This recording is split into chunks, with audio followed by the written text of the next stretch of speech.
Subscribe, stay sharp, and don't blink. The alarm didn't start with a fight. It started with a tray. At 5:17 p.m., inside a concrete housing unit at the United States Penitentiary Administrative Maximum Facility in Florence, Colorado, better known as ADX Florence, a correctional officer slid dinner through the narrow metal slot of cell H12. The inmate inside had not spoken all day. He was serving multiple life sentences. A name once splashed across international headlines, now reduced to a number.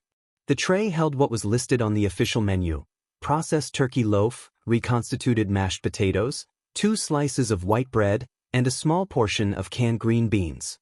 Standard fare. Measured calories. Strict portions. The officer moved on. 2 minutes later, the pounding began. Metal on metal. Rhythmic. Violent. The inmate was slamming the tray against the steel door. "Contaminated," he shouted. "It's contaminated." Officers rushed the tier. Cameras zoomed in from the control room. The inmate refused to eat. He demanded medical attention. Within the hour, 3 more inmates on separate tiers began shouting similar claims. By 7 p.m., the unit was under partial lockdown. Food trays were collected. Samples sealed. Medical staff performed precautionary evaluations. But nothing in the initial testing showed poison. No foreign substances. No tampering. Yet the incident triggered something far larger than a complaint about dinner. Because this wasn't the first time. ADX Florence is often described as the Alcatraz of the Rockies. Built to hold the most dangerous inmates in the federal system, it houses individuals convicted of terrorism, organized crime leadership, espionage, and multiple homicides. Inmates spend 23 hours a day alone in single-occupancy cells. Human interaction is minimal. Communication is monitored. Meals are delivered through slots in thick steel doors. Food, inside ADX, is more than nutrition. It's one of the only daily constants. Which means if that constant is disrupted, psychologically or physically, the consequences ripple. Former correctional officer Daniel Reyes had worked in the special housing unit for 6 years.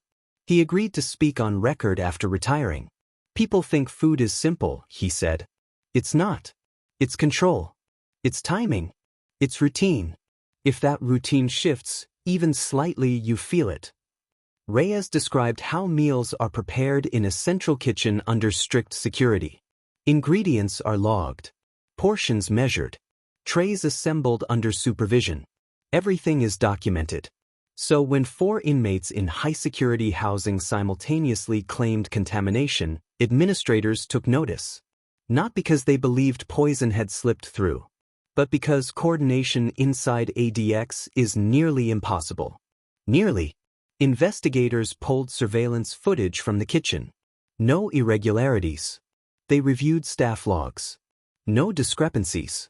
They checked storage inventories. No missing items. Yet during interviews, one inmate said something that unsettled administrators. "It's not what's in it," he told medical staff. "It's what's missing." Missing. Nutritional reports showed that calorie counts met federal standards.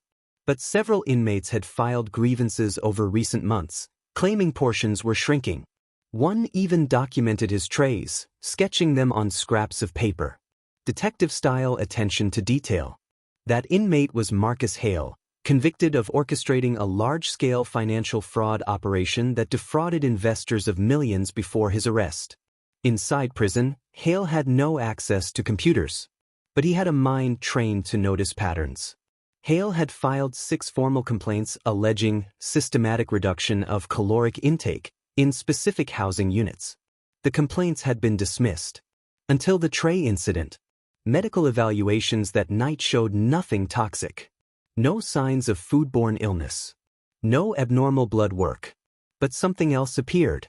2 inmates had lost significant weight over the past 3 months, more than expected for their baseline health. Dietitians rechecked meal plans. On paper, nothing had changed. Yet when auditors physically weighed sample trays from different units, they found small but measurable inconsistencies. 5 grams less protein here. 10 grams fewer carbohydrates there. Individually insignificant. Collectively noticeable. The difference wasn't enough to cause starvation, but enough to create agitation. Hunger inside solitary confinement magnifies. Small discomforts stretch across hours that feel like days. And that is when tension grows. Federal oversight was notified. An internal review team arrived from Washington, D.C., tasked with examining procurement contracts and kitchen operations. That's when they discovered something unusual. 6 months earlier, a new food supply contractor had been approved. The company was based in Texas. Its bid had undercut competitors by a narrow margin. On paper, the savings were minimal, barely noticeable in the federal budget. But the contract included subtle language allowing for ingredient substitution within nutritional equivalency standards. Translation: cheaper fillers could replace higher quality components as long as calorie counts remained within acceptable ranges. Protein could be diluted with soy additives. Vegetables could be sourced from lower-grade suppliers. The trays would look the same, but the content would shift. Marcus Hale's complaints suddenly seemed less paranoid. But here's where the story turned. The Texas-based supplier had a subsidiary company listed under a different name, one tied, years earlier, to a shell corporation involved in Hale's original fraud investigation. When auditors traced ownership records, they found indirect financial links between the supplier's parent company and an offshore account once connected to Hale's former business partner. Hale had been convicted. His partner had cooperated with authorities and received a reduced sentence. And now, years later, a company financially linked to that partner held a federal food contract serving Hale's prison. Coincidence? Maybe. But investigators couldn't ignore it. Back in the housing unit, the lockdown remained in effect. Inmates were restless. Rumors spread through the vents, the only way to communicate between cells. Portions are shrinking. They're testing compliance. They're weakening us. Psychological tension inside Supermax environments doesn't require physical violence. It feeds on perception. And perception was shifting. During a routine tray delivery 2 nights later, another inmate refused his meal. He slid it back untouched. "I'm not participating," he said calmly. Participating in what? That word echoed in administrative briefings. Was this a protest? An orchestrated disruption? Or something deeper, retaliation from outside prison walls, using food as leverage? The review team requested financial disclosures related to the contractor. What they found triggered immediate concern. The supplier's pricing structure indicated profit margins that were unusually slim, too slim to sustain long-term operation. Unless the goal wasn't profit. Unless the goal was something else. Leverage. If a contractor intentionally reduced quality to provoke unrest inside the most secure prison in America, the ripple effect would reach headlines fast. Federal oversight. Congressional inquiries. Media frenzy. And buried in that chaos, reputations could be damaged.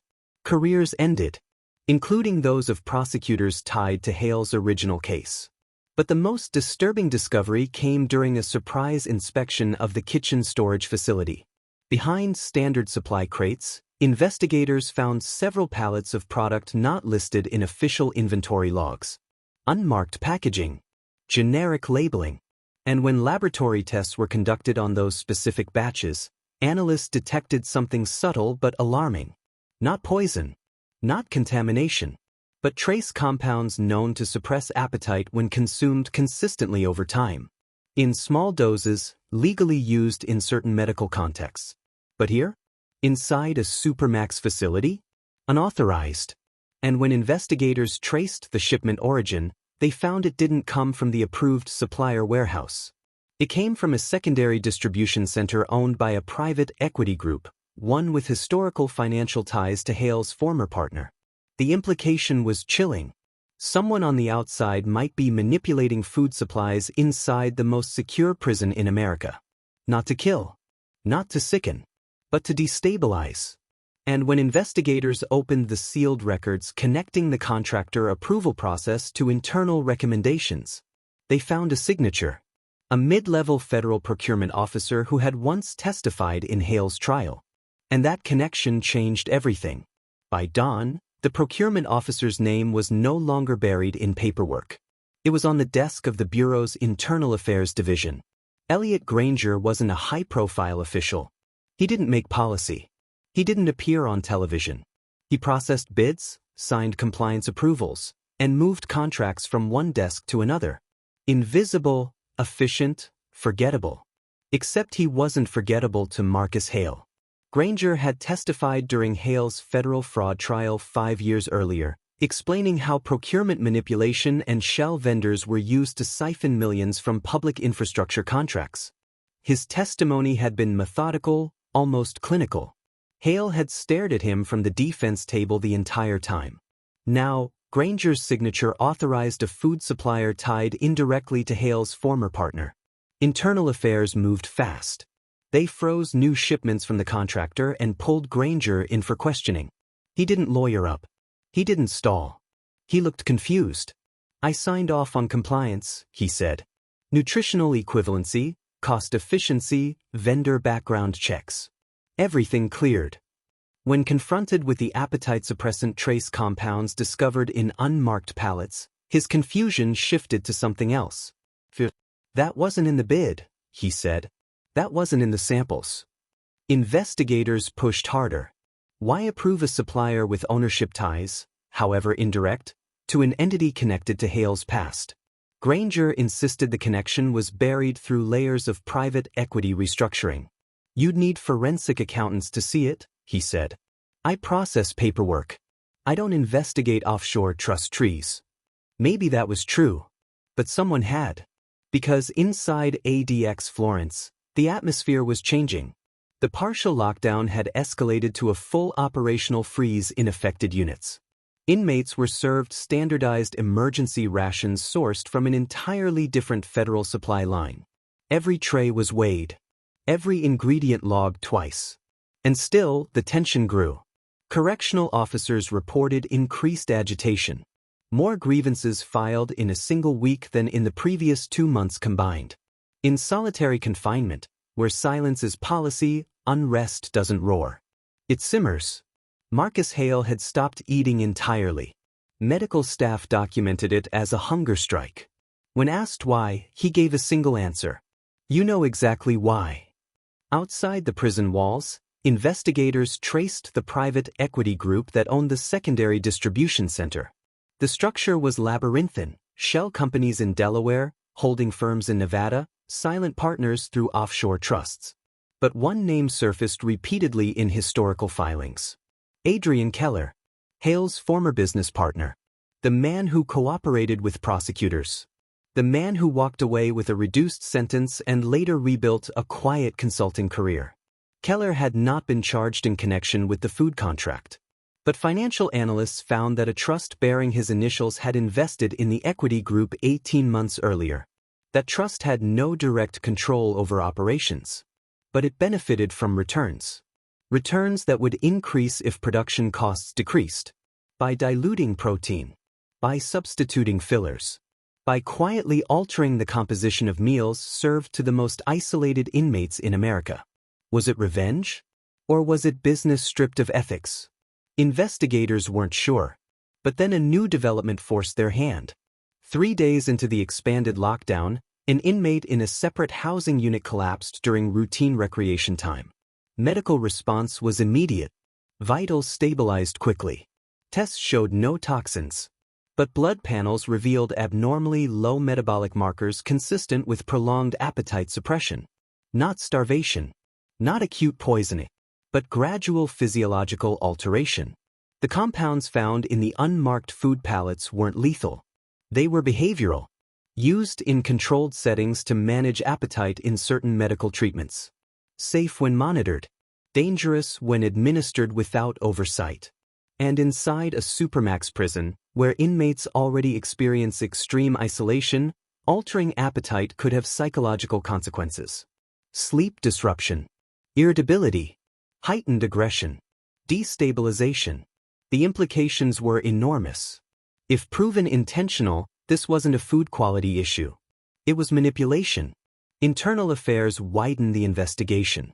They subpoenaed communications between Granger's office and the contractor. Emails revealed nothing overtly criminal. until one flagged message surfaced. A brief exchange, months before contract approval, from a consultant representing the supplier. Efficiency improvements will not only reduce cost but optimize behavioral stability metrics. Behavioral stability metrics. That phrase did not belong in a food supply discussion. Granger claimed he interpreted it as standard corporate jargon. Investigators weren't convinced. Meanwhile, inside ADX Florence, the psychological ripple intensified. Rumors mutated through air vents and plumbing pipes. They're experimenting. They're testing compliance thresholds. They want us subdued. Whether true or not, perception was becoming reality. And in maximum security environments, perception drives action. On the 6th night of lockdown, a coordinated act unfolded across 3 housing units. At exactly 8 p.m., multiple inmates began covering cell cameras with wetted paper, a violation that typically triggers immediate response. But this wasn't spontaneous defiance. It was synchronized. Officers removed covering swiftly, but the message was clear. The inmates believed something was being done to them, and they were pushing back. Marcus Hale, still refusing meals, requested a formal interview with federal investigators. When they entered his cell-side interview booth, separated by reinforced glass, he looked thinner but steady. "You're chasing the wrong angle," he said calmly. "Then give us the right one," an investigator replied. Hale leaned closer to the glass. "This isn't about harming inmates. It's about testing supply chain vulnerability." The room went still. "Explain." Hale's eyes didn't blink.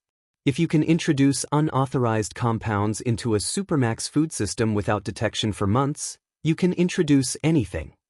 Poison, biological agents, tracking substances, or simply proof of systemic weakness. It's leverage," Hale continued. "Not revenge. Not profit. Leverage." "Leverage against whom?" "The government," Hale said. "You prove the most secure prison in America has a compromised supply chain, and suddenly every federal institution becomes questionable. Hospitals, military bases, courthouses. If true, the motive wasn't personal. It was strategic." Investigators re-examined the financial trail under a new lens. The private equity group linked to Keller wasn't just invested in prison food supply.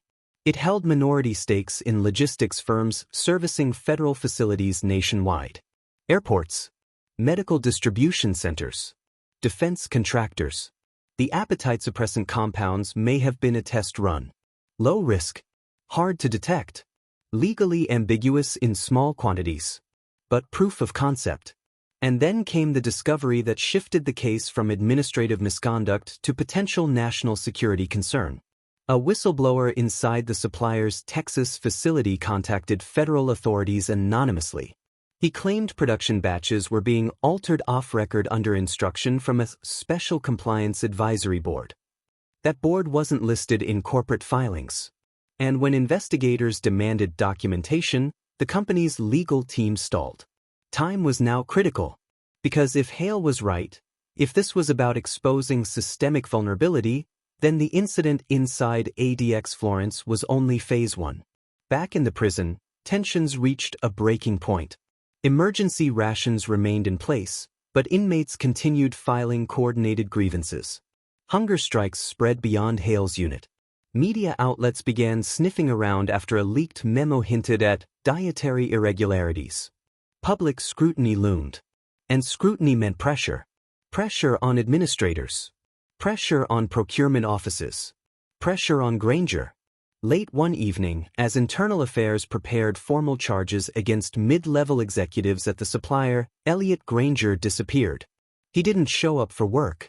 His phone went straight to voicemail. His apartment was locked from the inside, empty. Security footage from his building showed him leaving with a single briefcase 12 hours earlier. No sign of forced departure. No visible distress. Just a man walking calmly into the night.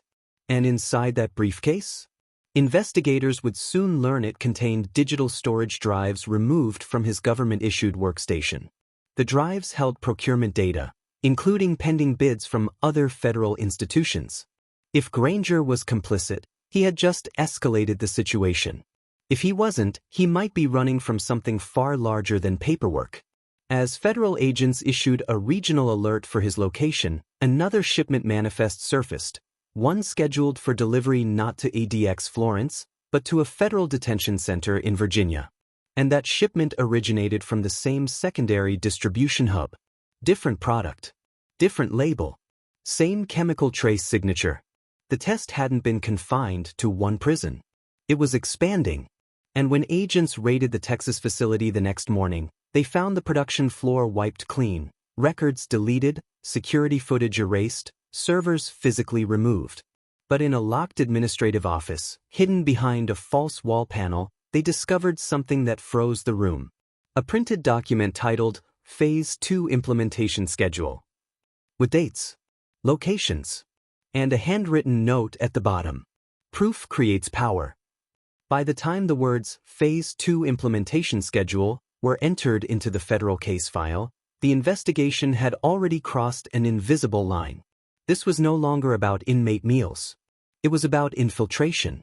Within hours of the Texas facility raid, federal agents fanned out across 3 states. Servers were tracked through serial numbers to a private data center outside Dallas.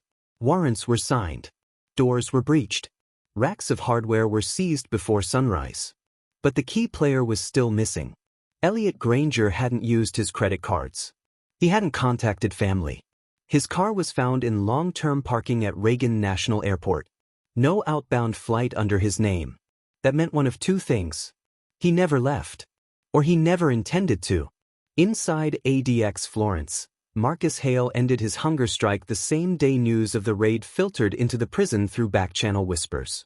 In a Supermax, information travels strangely, through attorneys, through coded letters, through the tone of guards' voices.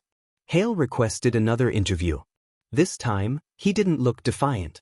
He looked certain. "You found the schedule," he said. The lead investigator didn't confirm it. But he didn't deny it either. Hale leaned back on the narrow steel stool bolted to the floor. "You're still thinking too small." "Then think for us," the investigator replied. Hale's voice was steady. The compounds in the food weren't meant to cause chaos.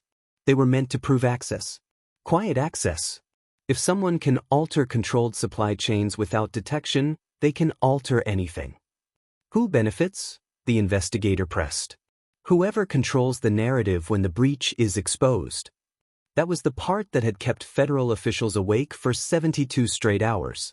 Because if Phase 2 expanded beyond prisons, if it touched military bases, federal hospitals, or transportation hubs, then the revelation of vulnerability alone could trigger panic. Markets would react. Public trust would fracture. And someone could step forward offering a solution. A solution only they controlled. The breakthrough came from a forensic accountant in Washington who refused to accept surface-level corporate records. She traced capital injections through layered subsidiaries until one name surfaced with alarming consistency. Not Adrian Keller. Not Elliot Granger. But a cybersecurity executive named Dr. Lionel Voss. Voss had built a career auditing federal digital infrastructure. He was respected, decorated, frequently consulted during national data breach crises. 2 years earlier, his private firm began quietly investing in logistics analytics companies, firms that specialized in predictive modeling for supply chains. On paper, it was diversification. In reality, it was proximity. Proximity to systems that moved food, medicine, equipment, everything essential to federal institutions. If you're not ready for what happens on the other side of the food slot, subscribe, stay sharp, and don't blink.